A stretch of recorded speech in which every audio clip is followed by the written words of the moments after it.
नमस्कार, स्वागत है आप सभी का डीडी न्यूज पर। लेकर हाजिर हूं मैं खबरों का सिलसिला। मैं कृतिका। बुलेटिन करेंगे शुरुआत और सबसे पहले एक नजर सुबह की सुर्खियों पर। प्रधानमंत्री नरेंद्र मोदी आज से सेशल्स दौरे पर। सेशल्स में राष्ट्रीय दिवस स्वर्ण जयंती समारोह में मुख्य अतिथि के रूप में होंगे शामिल। सेशल्स के राष्ट्रपति के साथ द्विपक्षीय वार्ता के साथ ही वहां की राष्ट्रीय असेंबली को भी करेंगे संबोधित।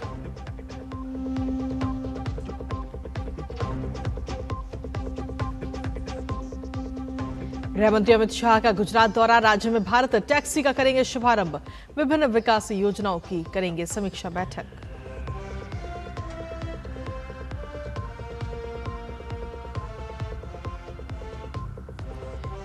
शांति वार्ता के बीच अमेरिका का ईरान पर हमला। स्ट्रेट ऑफ हॉर्मुज में कार्गो जहाज पर हुए हमले के जवाब में की कार्रवाई।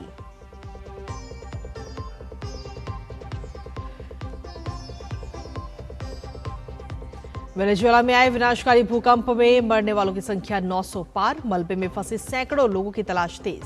लगातार पहुंच रही है अंतर्राष्ट्रीय सहायता। भारत ने भेजी मेडिकल टीम।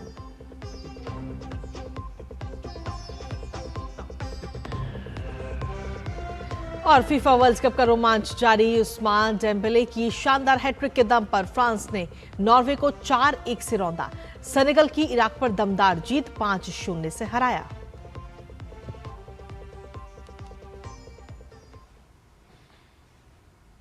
तो ये थी प्रमुख सुर्खियां और अब खबरों में बात विस्तार से। प्रधानमंत्री नरेंद्र मोदी आज से सेशल्स दौरे पर रहेंगे। प्रधानमंत्री वहां राष्ट्रीय दिवस के स्वर्ण जयंती समारोह में मुख्य अतिथि के तौर पर शामिल होंगे। वो सेशल्स के राष्ट्रपति के साथ द्विपक्षीय वार्ता करेंगे। प्रधानमंत्री सेशल्स की राष्ट्रीय असेंबली को संबोधित भी करेंगे। आइए आपको दिखाते हैं।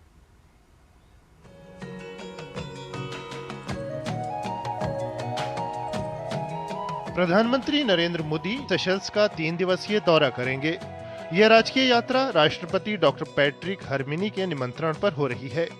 पीएम सेशल्स के राष्ट्रीय दिवस के स्वर्ण जयंती समारोह में मुख्य अतिथि के तौर पर शिरकत करेंगे। भारत सेशल्स के बीच मजबूत साझेदारी को दिखाते हुए भारतीय नौसेना के 2 पोत और एक सैन्य टुकड़ी भी समारोह का हिस्सा बनेंगे। प्रधानमंत्री सेशल्स की राष्ट्रीय असेंबली को संबोधित करेंगे। सेशल्स के राष्ट्रपति के साथ बैठक में प्रधानमंत्री द्विपक्षीय सहयोग में हुई प्रगति की समीक्षा करेंगे। इस दौरान साझेदारी को नई ऊंचाई पर ले जाने पर चर्चा होगी। $175 मिलियन इकोनॉमिक पैकेज जो प्रधानमंत्री ने अनाउंस किया था, उसको आगे कैसे बढ़ाएं। उसमें काफ़ी सारे प्रोजेक्ट्स तो आइडेंटिफाई हो चुके हैं, उस पर काम भी शुरू हुआ है। और कुछ प्रोजेक्ट्स जैसे इनके एक वोकेशनल ट्रेनिंग सेंटर है जो हम ग्रांट में बनाएंगे अंडर दैट $175 मिलियन पैकेज। उसका शायद हम देख पाएंगे कि ये वर्चुअल ग्राउंड ब्रेकिंग भी होगा इस विजिट में। दूसरा, डिफेंस और सिक्योरिटी सेक्टर में हम आगे बढ़ेंगे। कैपेसिटी बिल्डिंग के बारे में बात करेंगे। हम इनके मैरिटाइम एसेट्स को अपग्रेड कैसे करें, इसकी भी बातचीत होगा। पीएम अपनी यात्रा के दौरान भारतीय समुदाय से संवाद भी करेंगे। हम इधर इतने साल से वेट कर रहा है कि मोदी जी कब आएंगे। अब हमारा ऐसा लग रहा है कि हमारा सपना साकार हो रहा है। मोदी जी इधर आ रहे हैं। हम सब बहुत खुश हैं। सब मिलके तैयारी कर रहे हैं। बस उनका वेट कर रहे हैं, कब उनसे मिले, कब उनसे बात करें, उनका विजन जाने। We are honored to have our Prime Minister to visit us and we welcome him with warm welcome. हम यहाँ पे सब एक्साइटेड है। मोदी जी यहाँ पे आ रहे हैं। हम यहाँ पे मोदी जी के आइडियोलॉजी को फॉलो करते हैं। भारत सेशल्स साझेदारी ऐतिहासिक, सांस्कृतिक और लोगों के बीच आपसी संबंधों पर आधारित है। पीएम के दौरे से द्विपक्षीय आर्थिक व्यापारिक रिश्तों को भी नई मजबूती मिलने की उम्मीद है। सेशल्स हिंद महासागर क्षेत्र में भारत का अहम समुद्री पड़ोसी है। भारत के विजन महासागर में सेशल्स का अहम स्थान है। साथ ही ग्लोबल साउथ साझेदार के तौर पर भी दोनों देशों में पुरानी दोस्ती है। हिंद महासागर में बदलते सामरिक समीकरणों के बीच भारत और सेशल्स की मित्रता केवल 2 देशों के बीच रिश्तों तक सीमित नहीं है, बल्कि ये सुरक्षा, समुद्री सहयोग, सतत विकास और ग्लोबल साउथ की साझा आकांक्षाओं का प्रतीक भी है। प्रधानमंत्री नरेंद्र मोदी की 11 वर्षों के बाद सेशल्स की यह यात्रा अतीत के विश्वास को वर्तमान की उपलब्धियों के साथ जोड़ते हुए भविष्य के नए द्वार भी खोलती है। कैमरामैन आनंद कुमार के साथ Nikhil Singh, DD news, Seychelles. और वहीं प्रधानमंत्री नरेंद्र मोदी के सेशल्स दौरे को लेकर वहां पर मौजूद भारतीय समुदाय में बेहद उत्साह है। सेशल्स में भारतीय प्रधानमंत्री नरेंद्र मोदी का बेसब्री से इंतजार कर रहे हैं। आइए वो भी आपको दिखाते हैं। 11 वर्षों के बाद प्रधानमंत्री दोबारा सेशल्स की धरती पर कदम रखेंगे और भारतीयों का उत्साह जो है उसका पारावार नहीं है। कुछ भारतीय समुदाय के लोग हमारे साथ मौजूद हैं, उनसे जानते हैं कि क्या कुछ तैयारियां वो कर रहे हैं प्रधानमंत्री के इस आगमन के दौरान। हम इधर इतने साल से वेट कर रहा है कि मोदी जी कब आएंगे।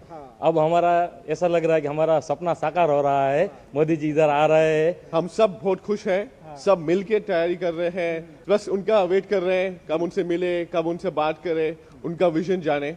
We are honored to have our Prime Minister to visit us, and we welcome him with warm welcome. हम यहाँ पे सब एक्साइटेड है, मोदी जी यहाँ पे आ रहे हैं। हम यहाँ पे मोदी जी के आइडियोलॉजी को फॉलो करते हैं। भारत माता की जय, भारत माता की जय, मोदी जिंदाबाद। जाहिर तौर पर जब शुरुआत ऐसी है तो जब प्रधानमंत्री मोदी आएंगे तो आप समझ सकते हैं कि उत्साह कहां पहुंचेगा। कैमरामैन आनंद कुमार के साथ Nikhil Singh, DD news, Victoria, Seychelles. Seychelles में योग लोगों के जीवन का अहम हिस्सा बन चुका है। आज वहां के लोग स्वस्थ और ऊर्जावान जीवन के लिए योग को अपना रहे हैं। आइए आपको दिखाते हैं हमारे संवाददाता निखिल की ये रिपोर्ट।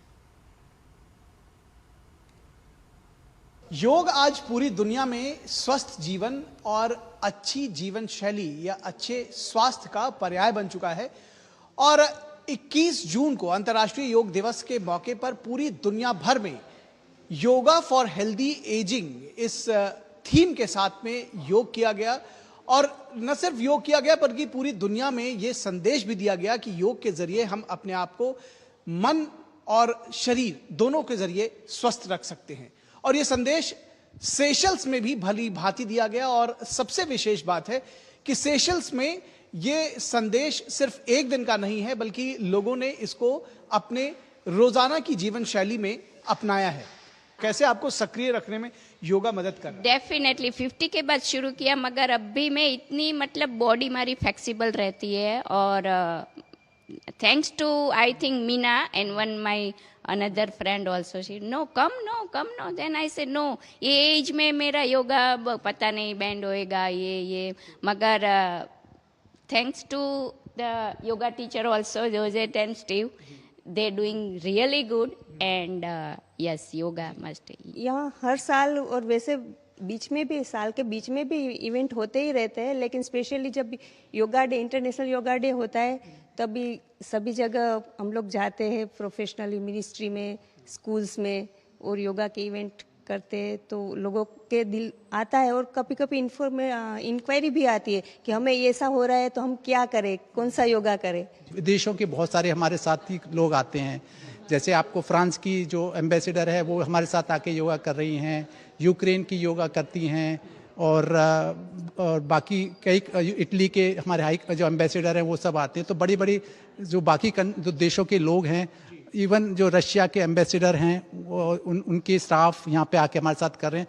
तो एक सबसे बड़ी बात है, एक हमारा जो पहले हम सोचते थे कि सिर्फ भारतीय कर रहे हैं, अब धीरे धीरे विदेशों के जो हमारे जितने भी लोग हैं वो आ रहे हैं। सिद्धि सिद्धियों समो भूत्वा समत्वम योग उच्यते, यानी जीवन में समभाव या संतुलन बनाए रखना ही योग है। और भारत की ये प्राचीन परंपरा दुनिया भर में और खास तौर पर आप देख सकते हैं कि सेशल्स में भी ये लोगों को जीवन का कौशल और योग के जरिए संतुलन बनाए रखने का पाठ पढ़ा रही है। कैमरामैन आनंद कुमार के साथ Nikhil Singh, DD news, Victoria, Seychelles. और चलिए इसी के साथ खबरों में आगे बढ़ेंगे, जहां भारत में परोपकार का सबसे बड़ा धर्म माना जाता है और इसे ही सेशल्स में चरितार्थ कर रही है INS इक्शक की पर लगे एक मेडिकल कैंप की टीम।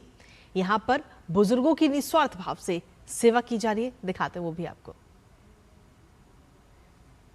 कहते हैं सेवा परमो धर्म, यानी सेवा सबसे बड़ा धर्म है। और अगर ये सेवा मानवता के लिए देशों की सीमाओं से परे जाकर हो तो दो देशों के संबंधों को ये एक नई ऊंचाई देती है। इस वक्त मैं सेशल्स के इंग्लिश रिवर होम्स में हूं, जहां पर भारतीय नौसेना के पोत INS इक्शक कि मेडिकल टीम यहाँ मौजूद है जो यहाँ के बुजुर्गों की विशेष देखभाल और स्वास्थ्य शिविर का दरअसल आयोजन कर रही है। तो इस विषय में और ज्यादा बातचीत के लिए जानेंगे हमारे साथ में INS इक्षक के जो कमांडिंग ऑफिसर हैं वो भी मौजूद हैं और इस स्वास्थ्य शिविर से जुड़े हुए लोग भी मौजूद हैं। अमूमन ये माना जाता है कि युद्धपोत और नौसेना जंग जीतने के लिए बनी है, लेकिन ये एक सेवा भाव भी हमारे अंदर है और ये हमारे लिए बहुत खुशी की बात है कि हम यहाँ आए हैं और ये हमें मौका मिला है कि हम ऐसी सेवा कर सकें। प्राइमरीली यहाँ पर सभी लोगों का मेडिकल चेकअप होना है एंड जो भी एल्डरलीज इस होम में रहते हैं उनके हेल्थ पैरामीटर मॉनिटर करेंगे और साथ में हम साथ में कुछ फर्स्ट एड किट्स और कुछ सामान इस होम के लिए लेके आए हैं। आपने सुना कि किस तरह से भारतीय नौसेना दिलों को भी जीतने का काम कर रही है सेशल्स में। आप देख सकते हैं इस पूरे आयोजन में लायंस क्लब ऑफ सेशल्स बड़ी भूमिका निभा रहा है और उसके एक प्रतिनिधि डॉक्टर धर्मवीर शर्मा हमारे साथ मौजूद हैं। हमारे लिए एक बहुत गर्व की बात है कि हम इस कैंप में हम सम्मिलित हो पाए हैं और इंडियन नेवी का ये मैं शुक्रगुजार हूँ कि उन्होंने हमें अवसर दिया। मेरे को इस बात का सौभाग्य है कि भारतीय हमारे रूट्स हैं, जो हमारे माँ बाप हमें सिखाते आए हैं कि बुजुर्गों की सेवा करो। मानवता की सेवा करना, बुजुर्गों की सेवा करना, ये भारतीयों के खून में है और जो भारतीय मूल के लोग हैं वो यहाँ भी उस सेवा को दिखा रहे हैं। अगर बात की जाए तो प्रधानमंत्री नरेंद्र मोदी की सेशल्स यात्रा से ठीक पहले इस तरह का सेवा संदेश निश्चित तौर पर दोनों देशों की बीच की मित्रता को और भी गहरा करती है। कैमरामैन आनंद कुमार और मोर मुकुट शर्मा के साथ Nikhil Singh, DD news, Seychelles. और इसी बीच DD न्यूज पर वक्त एक छोटे से ब्रेक का है, आप बने रहिए हमारे साथ।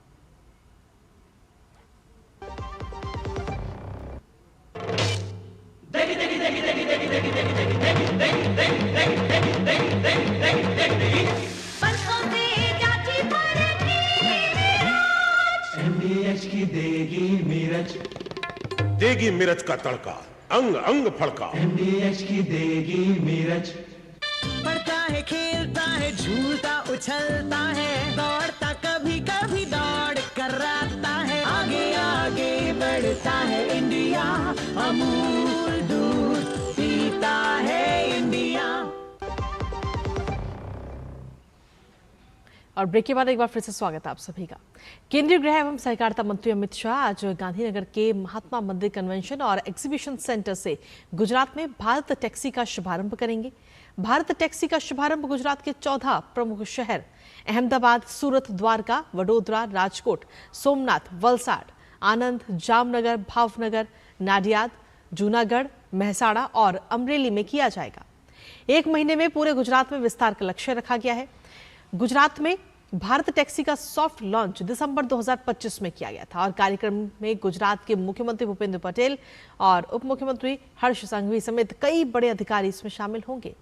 साथ ही विभिन्न संस्थाओं के प्रतिनिधि तथा भारत टैक्सी से जुड़े 4000 से ज्यादा सारथी भी इस कार्यक्रम का हिस्सा बनेंगे। अब तक गुजरात से 1.5 लाख से ज्यादा सारथी और 7 लाख से ज्यादा ग्राहक भारत टैक्सी से जुड़े हैं और हर रोज 3500 से ज्यादा राइड्स पूरी कर रहे हैं।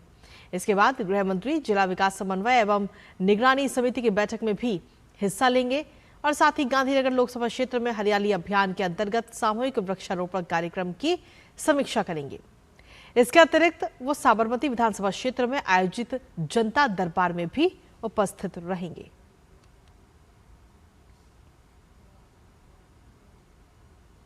देश की पहली हाइड्रोजन ट्रेन का शुक्रवार को फाइनल हाई स्पीड ट्रायल किया गया। इसे 2 डीजल इंजनों के साथ जोड़कर जींद से दिल्ली के लिए रवाना किया गया।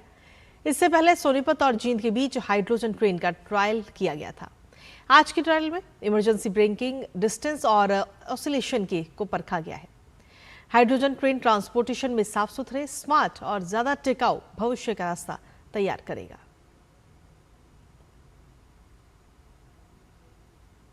भारत में ग्रीन यूरिया उत्पादन को बढ़ावा देने की दिशा में सरकार ने बड़ा कदम उठाया है। सस्टेनेबल एग्रीकल्चर, कार्बन न्यूट्रलिटी और टेक्नोलॉजी में आत्मनिर्भरता के लक्ष्य के तहत डिपार्टमेंट ऑफ फर्टिलाइजर्स ने PDIL में ग्रीन यूरिया प्लांट्स को लेकर हाई लेवल प्री-EOI बैठक आयोजित की। इस बैठक की अध्यक्षता डॉक्टर के पाठक ने की, जो डिपार्टमेंट ऑफ फर्टिलाइजर्स में संयुक्त सचिव होने के साथ साथ PDIL के चेयरमैन और मैनेजिंग डायरेक्टर भी हैं। बैठक में देश में ग्रीन यूरिया उत्पादन के लिए संभावित परियोजनाओं और भविष्य के रोडमैप पर चर्चा की गई, जिसे सरकार की बड़ी हरित ऊर्जा और कृषि रणनीति के रूप में देखा जा रहा है। अब बात वेनेजुएला की, जहां आए 2 शक्तिशाली भूकंपों में मृतकों की संख्या बढ़कर 900 के पार हो चुकी है, जबकि 3,300 लोग घायल हैं। बचावकर्मी मलबे में दबे लोगों की जान बचाने के लिए तेजी से खोज अभियान भी चला रहे हैं। सुरक्षा और बचाव कर्मियों की तैनाती 4,200 से बढ़ाकर 11,500 कर दी गई है। भूकंप के झटकों से अस्पताल और शॉपिंग सेंटरों समेत सैकड़ों इमारतें क्षतिग्रस्त हुई हैं। लोग अपने लापता परिजनों की तलाश में लगातार जुटे हैं और पूरे इलाके में दुख का माहौल है। भूकंप के बाद कई शहरों में बिजली और इंटरनेट सेवाएं भी बाधित हो चुकी हैं, जिससे लोगों के लिए संपर्क करना बेहद मुश्किल हो गया है। वेनेजुएला के कार्यवाहक राष्ट्रपति डेल्सी रोड्रिगेज ने कहा कि उनकी प्राथमिकता लोगों की जान बचाना है। अमेरिकी जियोलॉजिकल सर्वे ने यह भी कहा कि वेनेजुएला में विनाशकारी भूकंप से 10,000 से ज्यादा लोगों की मौत की आशंका जताई गई है। उत्तरी वेनेजुएला में आए इस विनाशकारी भूकंप के बाद राहत कार्यों में मदद के लिए भारत का ऑपरेशन अमिस्ताद शुरू हो गया है। ऑपरेशन अमिस्ताद के तहत वायुसेना के 2 C-17 विमान जरूरी सहायता सामग्री लेकर हिंडन एयरफोर्स स्टेशन से रवाना हो चुके हैं। इस सहायता में भारतीय सेना की एक फील्ड हॉस्पिटल यूनिट और 35 टन से ज्यादा राहत सामग्री, दवाइयां और मेडिकल उपकरण इसमें शामिल हैं, जिनमें भारत के आरोग्य मैत्री प्रोजेक्ट के तहत 2 भीष्म क्यूब्स हित और मैत्री भी शामिल हैं।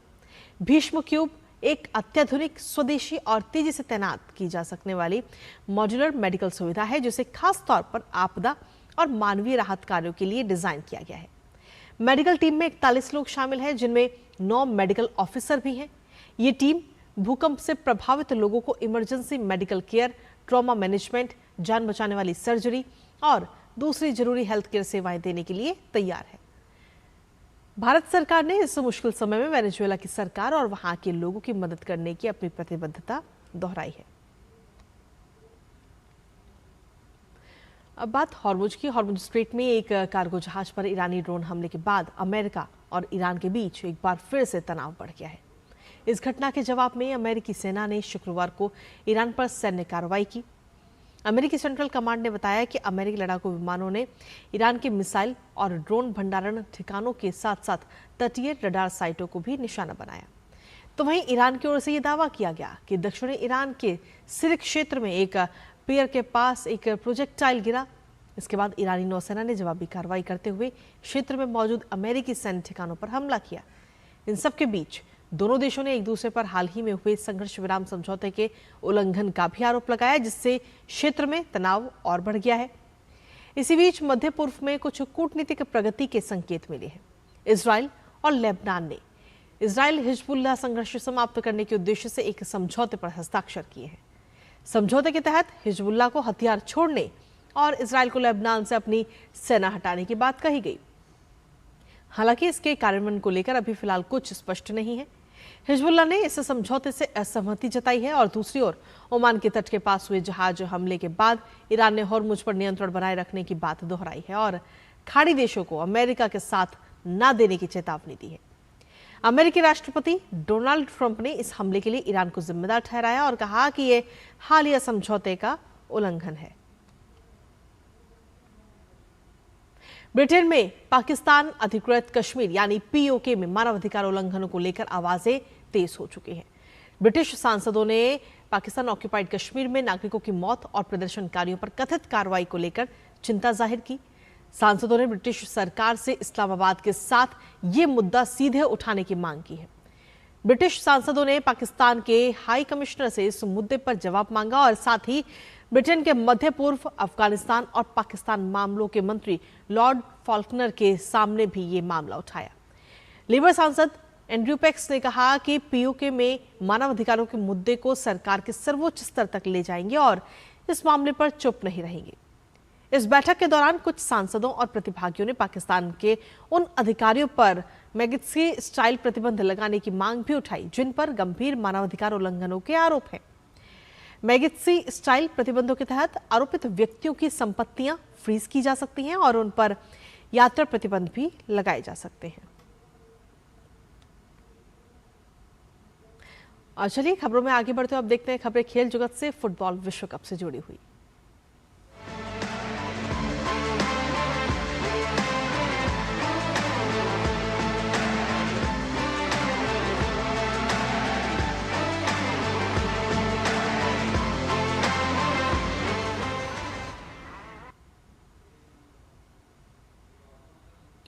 फीफा वर्ल्ड कप का रोमांच इस समय जारी है। सेनेगल ने टोरंटो स्टेडियम में इराक पर 5-0 की शानदार जीत दर्ज करके वर्ल्ड कप की अपनी उम्मीदों को मजबूती से जिंदा रखा है। सेनेगल की ओर से पापे गुये ने 2 गोल किए, जबकि हबीब दियारा, स्माइला सार और इलिमान निंदियाए ने एक गोल दागा। इस बड़ी जीत के साथ सेनेगल की टीम ग्रुप आई में तीसरे स्थान पर रहते हुए अंतिम 32 में पहुंच गई है। ग्रुप आई से नॉकआउट दौर में पहुंचने वाली अन्य 2 टीमें फ्रांस और नॉर्वे हैं। इस मैच के 13वें मिनट में सेनेगल के लिए काम काफी आसान हो गया, जब रेफरी एंथोनी टेलर ने सादियो माने के खिलाफ फाउल करने पर इराक के डिफेंडर रेबिन सुलाका को रेड कार्ड दिखाया। सेनेगल को पहले हाफ के बाकी समय में इराकी डिफेंस को भेदने में काफी मशक्कत करनी पड़ी। हालांकि हाफ टाइम के बाद खेल का रुख बदल गया।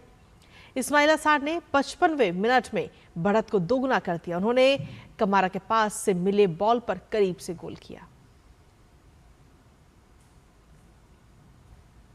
फीफा फुटबॉल विश्व कप में अमेरिका के मैसाचुसेट्स में खेले गए एक अहम मुकाबले में फ्रांस ने नॉर्वे को 4-1 से हरा दिया। इस शानदार जीत के साथ ही फ्रांस ने ग्रुप आई में शीर्ष स्थान हासिल कर लिया है। फ्रांस के लिए उस्मान डेम्बेले ने पहले हाफ में हैट्रिक लगाकर टीम को 3-1 की बढ़त दिलाई। उन्होंने मैच के 7वें, 20वें और 32वें मिनट में गोल किए, जबकि डेजिरे डुए ने मैच के अंतिम चरण में चौथा गोल दागा। नॉर्वे के लिए एकमात्र गोल थेलोनियस आस्गार्ड ने किया और इस हार के बावजूद नॉर्वे 6 अंकों के साथ अंतिम 32 में पहुंच गया। 27 जून विश्व एमएसएमई दिवस उन करोड़ों उद्यमियों, कारीगरों और छोटे व्यवसायों को सलाम करने का दिन जो भारत की अर्थव्यवस्था की असली ताकत है। जीडीपी से लेकर निर्यात और रोजगार तक एमएसएमई देश की विकास यात्रा के मजबूत स्तंभ है। देखिए क्यों छोटे उद्योग भारत के बड़े भविष्य की कुंजी है। 27 जून विश्व सूक्ष्म लघु एवं मध्यम उद्यम दिवस मनाया जाता है। यह दिन केवल उद्योग जगत का उत्सव नहीं है, बल्कि उन करोड़ों उद्यमियों, कारीगरों, नवाचारकर्ताओं और श्रमिकों के योगदान को सम्मान देने का अवसर भी है, जो आर्थिक विकास की नींव को मजबूत बनाते हैं। संयुक्त राष्ट्र महासभा ने 2017 में इस दिवस को मान्यता दी थी ताकि दुनिया भर में छोटे और मध्यम उद्यमों की भूमिका को रेखांकित किया जा सके। भारत के संदर्भ में एमएसएमई क्षेत्र को अर्थव्यवस्था की रीढ़ कहा जाता है। देश के गाँवों, कस्बों और शहरों में फैले लाखों छोटे उद्योग न केवल रोजगार का सृजन करते हैं, बल्कि आत्मनिर्भर भारत के सपने को भी साकार करने में महत्वपूर्ण भूमिका निभाते हैं। वर्तमान सरकार की ओर से जो नीतियां हैं इस सेक्टर के लिए, उससे इस सेक्टर को काफी बढ़ावा मिल रहा है। सरकार की तरफ से विशेषतः जो कोलेटरल फ्री लोन एवं मुद्रा स्कीम चलाई गई, इससे यहाँ की जो हमारी आर्थिक दिक्कतें थी इस सेक्टर को, उसमें काफी लाभ हुआ। और इस सेक्टर का भविष्य, इस देश की जनसंख्या जो हमारी एक बहुत बड़ी यूथ मैन पावर है, इसको जॉब प्रोवाइड करने में इस सेक्टर का एक अहम रोल है। आज भारत में 6 करोड़ से अधिक एमएसएमई इकाइयां कार्यरत हैं। ये इकाइयां विनिर्माण, सेवा, कृषि प्रसंस्करण, हस्तशिल्प, वस्त्र, खाद्य प्रसंस्करण, आईटी सेवाओं और अनेक अन्य क्षेत्रों में सक्रिय हैं। भारत की अर्थव्यवस्था में एमएसएमई क्षेत्र का योगदान अत्यंत महत्वपूर्ण है। देश के सकल घरेलू उत्पाद यानी जीडीपी में लगभग 30%, कुल विनिर्माण उत्पादन में लगभग 36% हिस्सेदारी, भारत की कुल निर्यात में लगभग 45% योगदान, 11 करोड़ से अधिक लोगों को प्रत्यक्ष एवं अप्रत्यक्ष रोजगार। क्षेत्र कृषि के बाद देश का दूसरा सबसे बड़ा रोजगार प्रदाता है। विशेष रूप से महिलाओं, युवाओं, ग्रामीण उद्यमियों और पारंपरिक कारीगरों को आर्थिक अवसर उपलब्ध कराने में एमएसएमई की भूमिका बेहद महत्वपूर्ण है। आज वैश्वीकरण और डिजिटल अर्थव्यवस्था के दौर में भारतीय एमएसएमई केवल घरेलू बाजार तक सीमित नहीं है। भारत के छोटे उद्योग दुनिया भर के बाजारों में अपनी पहचान बना रहे हैं। हस्तशिल्प, कालीन, चमड़ा उत्पाद, इंजीनियरिंग सामान, ऑटोमोबाइल, कलपुर्जे, फार्मास्यूटिकल्स, वस्त्र और आईटी सेवाएं भारतीय एमएसएमई की वैश्विक सफलता के प्रमुख उदाहरण हैं। ई कॉमर्स प्लेटफॉर्म, डिजिटल भुगतान व्यवस्था और बेहतर लॉजिस्टिक्स ने छोटे उद्यमों को अंतर्राष्ट्रीय ग्राहकों तक पहुंचने का अवसर दिया है। पिछले कुछ वर्षों में भारत सरकार ने एमएसएमई क्षेत्र को सशक्त बनाने के लिए कई कदम उठाए हैं। प्रधानमंत्री रोजगार सृजन कार्यक्रम, मुद्रा योजना, आपातकालीन ऋण गारंटी योजना, उत्पादन आधारित प्रोत्साहन योजनाएं, डिजिटल इंडिया और स्टार्टअप इंडिया अभियान, उद्यम पंजीकरण प्रणाली। इन पहलों का उद्देश्य छोटे उद्यमों को वित्त, तकनीक और बाजार तक बेहतर पहुंच उपलब्ध कराना है। सरकार अब एमएसएमई को केवल छोटे उद्योग के रूप में नहीं, बल्कि नवाचार, रोजगार और निर्यात वृद्धि के प्रमुख इंजन के रूप में देख रही है। भारत ने वर्ष 2047 तक विकसित राष्ट्र बनने का लक्ष्य निर्धारित किया है। इस लक्ष्य की प्राप्ति में एमएसएमई की भूमिका निर्णायक होगी। अगर छोटे उद्योगों को आधुनिक तकनीक, एआई, डिजिटल मार्केटिंग, हरित ऊर्जा और वैश्विक आपूर्ति श्रृंखलाओं से जोड़ा जाए तो वो भारत को विश्व विनिर्माण केंद्र बनाने में महत्वपूर्ण योगदान दे सकते हैं। Ajay Mishra, DD news, Delhi. और इसी के साथ फिलहाल मेरे साथ इस बुलेटिन में इतना ही। ब्रेक के उस पर देखिए हमारा खास कार्यक्रम नया सवेरा, मेरे और सहयोगी संध्या के साथ। नमस्कार।